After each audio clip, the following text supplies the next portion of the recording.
তো এইটো ভিডিঅ'ত আমি এইটো চাম যে NPS আৰু OPS এই দুটাৰ কোনটো বেটাৰ, মানে কোনটো বেছি ভাল। চ' বলক ভিডিঅ'টো দেৰি নকৰি আমি আৰম্ভ কৰোঁ। তাৰ আগতে প্লিজ সকলোৱে চেনেলটো ছাবস্ক্ৰাইব কৰি দিব, ভিডিঅ'টোত লাইক কৰি দিব আৰু ভিডিঅ'টো শ্বেয়াৰ কৰি দিব।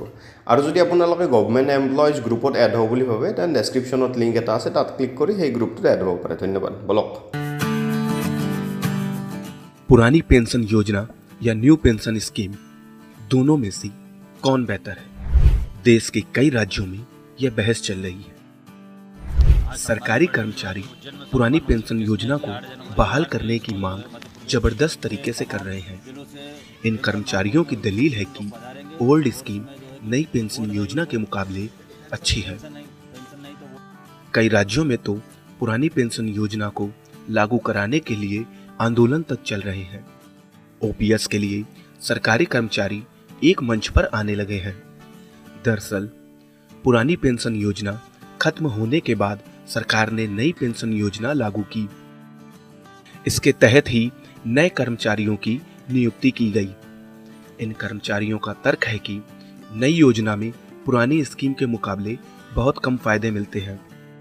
OPS के तहत जब कर्मचारी रिटायर होता था तो उसे अंतिम सैलरी की 50% राशि का भुगतान पेंशन के तौर पर किया जाता था। साथ ही कर्मचारी के सेवा काल पर भी इसका कोई असर नहीं पड़ता था। इसके अलावा हर साल महंगाई भत्ता बढ़ने के साथ साथ वेतनमान लागू होने पर पेंशन भी बढ़ जाती थी। OPS धारक की मृत्यु के बाद पत्नी या अन्य आश्रित को पेंशन मिलती थी। इन्हीं वजहों के चलते कर्मचारी पुरानी पेंशन स्कीम को फिर से लागू कराने की मांग कर रहे हैं। कुछ राज्य सरकारों ने OPS को दोबारा लागू करने का ऐलान भी कर दिया है। इस मसले पर निवेश सलाहकारों की माने तो पुरानी पेंशन योजना सरकारी कर्मचारियों को ज्यादा भरोसा और सुरक्षा देती है। पुरानी योजना के तहत धारक को सरकार की तरफ से तय लाभ दिया जाता है। आपको बता दें कि साल 2004 में OPS बंद किया गया था। वजह ये बताई गई थी इससे सरकारी खजाने पर बोझ बढ़ता है। वहीं नई पेंशन योजना का रिटर्न पूरी तरह से बाजार जोखिम के अधीन होता है, इसलिए सरकारी कर्मचारी इस पर ज्यादा भरोसा नहीं कर रहे हैं। अगर NPS लंबे समय तक चलाया जाए तभी पेंशन के रूप में सही राशि मिलती है, क्योंकि NPS में कर्मचारी के सेवा काल का सीधा असर पड़ता है। NPS लेने वाले कर्मचारी रिटायर होने पर कुल जमा रकम का 60% एक मुश्त निकाल सकते हैं, जबकि 40% रकम से बीमा कंपनी का एन्युटी प्लान खरीदना होगा और इसी राशि पर मिलने वाला ब्याज हर महीने पेंशन के रूप में दिया जाएगा। NPS में धारक जितना ज्यादा निवेश करेगा, पैसा उतना ही ज्यादा इकट्ठा होगा। वहीं OPS में सेवा की अवधि का कोई असर नहीं पड़ता है, क्योंकि रिटायरमेंट के समय जो आखिरी वेतन होता है उसी के आधार पर 50% हिस्सा पेंशन के रूप में मिलता है।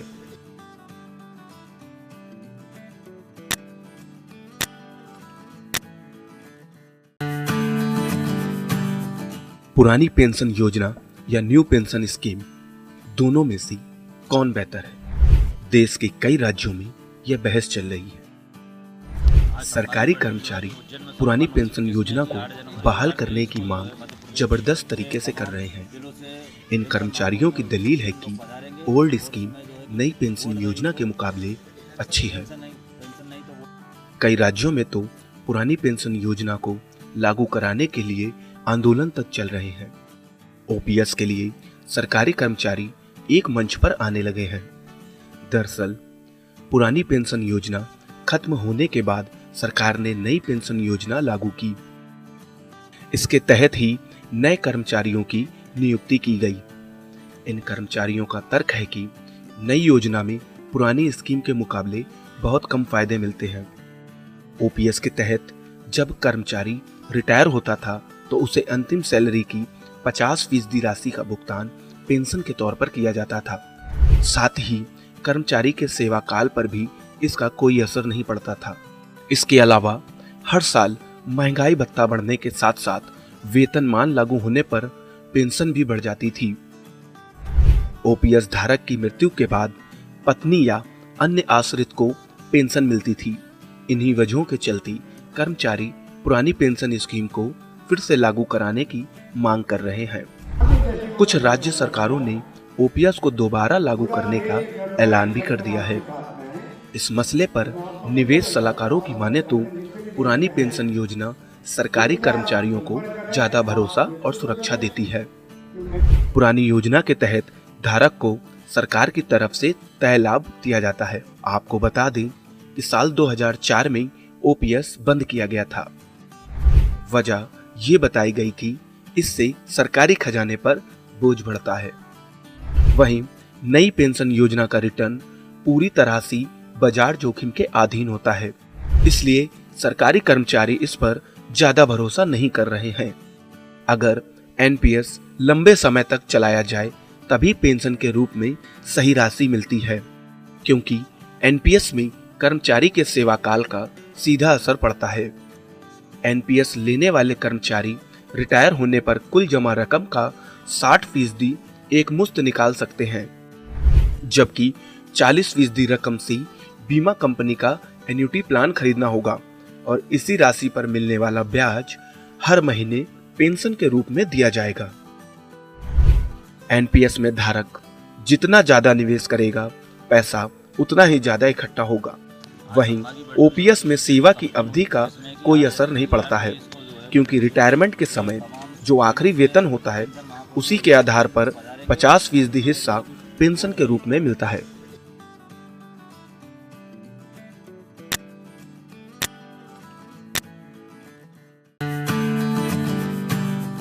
पुरानी पेंशन योजना या न्यू पेंशन स्कीम, दोनों में से कौन बेहतर है? देश के कई राज्यों में यह बहस चल रही है। सरकारी कर्मचारी पुरानी पेंशन योजना को बहाल करने की मांग जबरदस्त तरीके से कर रहे हैं। इन कर्मचारियों की दलील है कि ओल्ड स्कीम नई पेंशन योजना के मुकाबले अच्छी है। कई राज्यों में तो पुरानी पेंशन योजना को लागू कराने के लिए आंदोलन तक चल रहे हैं।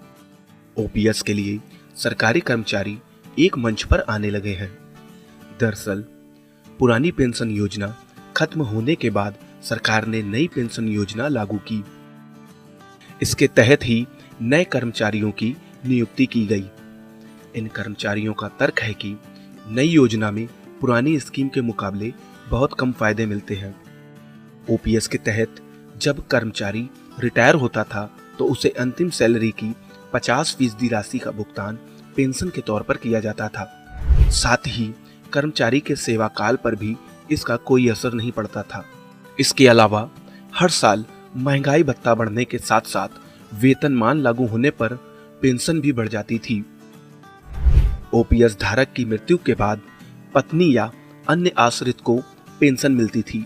इन्हीं वजहों के चलते कर्मचारी पुरानी पेंशन स्कीम को फिर से लागू कराने की मांग कर रहे हैं। कुछ राज्य सरकारों ने ओपीएस को दोबारा लागू करने का ऐलान भी कर दिया है।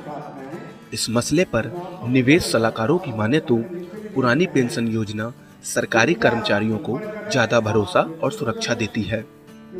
पुरानी योजना के तहत धारक को सरकार की तरफ से तय लाभ दिया जाता है। आपको बता दें कि साल 2004 में ओपीएस बंद किया गया था। वजह ये बताई गई थी इससे सरकारी खजाने पर बोझ बढ़ता है। वहीं नई पेंशन योजना का रिटर्न पूरी तरह से बाजार जोखिम के अधीन होता है, इसलिए सरकारी कर्मचारी इस पर ज्यादा भरोसा नहीं कर रहे हैं। अगर एनपीएस लंबे समय तक चलाया जाए तभी पेंशन के रूप में सही राशि मिलती है, क्योंकि एनपीएस में कर्मचारी के सेवा काल का सीधा असर पड़ता है। एनपीएस लेने वाले कर्मचारी रिटायर होने पर कुल जमा रकम का 60% एक मुश्त निकाल सकते हैं, जबकि 40% रकम से बीमा कंपनी का एन्युटी प्लान खरीदना होगा और इसी राशि पर मिलने वाला ब्याज हर महीने पेंशन के रूप में दिया जाएगा। एनपीएस में धारक जितना ज्यादा निवेश करेगा, पैसा उतना ही ज्यादा इकट्ठा होगा। वहीं ओपीएस में सेवा की अवधि का कोई असर नहीं पड़ता है, क्योंकि रिटायरमेंट के समय जो आखिरी वेतन होता है उसी के आधार पर 50% हिस्सा पेंशन के रूप में मिलता है।